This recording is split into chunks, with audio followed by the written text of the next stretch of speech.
Okay, so I just want to talk about oil changes that we've had, personal review of mine. So I started off with, um, I did an oil change at Monroe first time.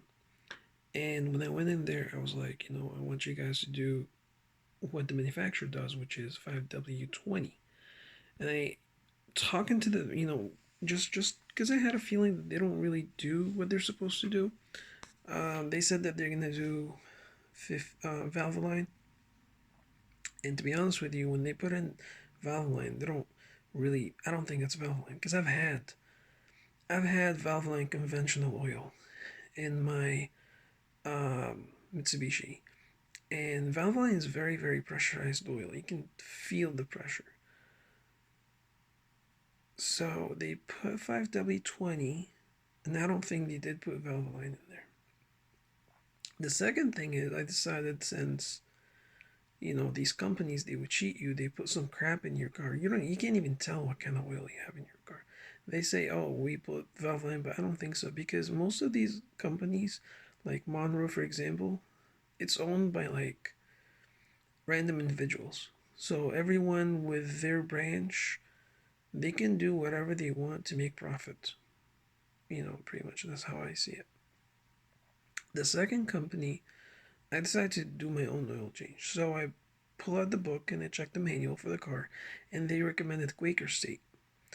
I did Quaker State conventional oil 5W20, just like exactly what the manufacturer recommends. Is crap. Then I decided because I used to hear sounds. I used to hear sounds when the car is cold. I used to hear like when you raise up the RPM, when the RPM is going down, it's like, at 1700 RPM, 1400 RPM, that sound. And then when the engine warms up and you do the same thing, you don't even hear it. So I'm thinking maybe oil is having problems reaching up there, uh, where the camshafts are and the overhead cam area. So I decided to lower down from 5 to 0.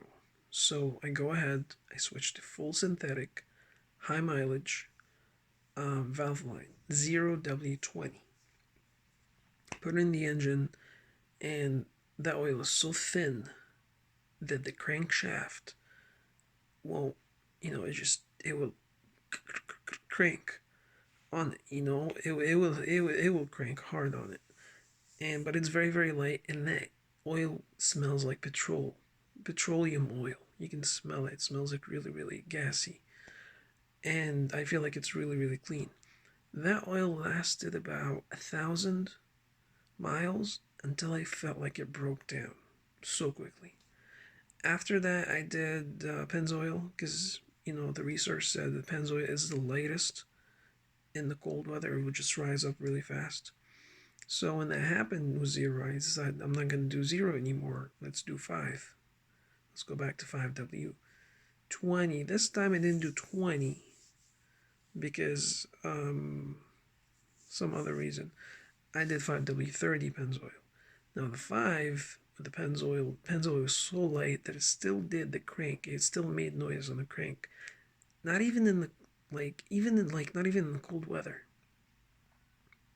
That's even like in the summertime. Cold engine, summertime. And it's still doing those crank. The 020 did the same thing. It made noise, crank noise, crankshaft noise in the summertime because let's see, I did my oil change in September. So that was like I did it over the summer. And I had it done by somebody else too. Um and then I did Mobil 1 5W30, same reason, high mileage, and full synthetic. And that one, I didn't really hear any crankshaft noises.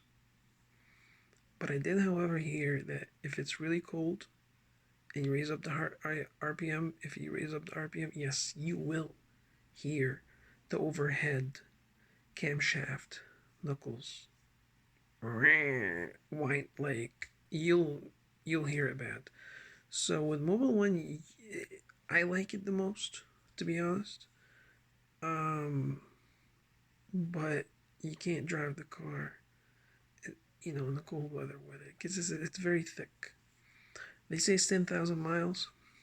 My oil is at almost two more hundred, and it's gonna be 3,000. So we're at 2,800, and it's reddish, darkish brown. It got dark.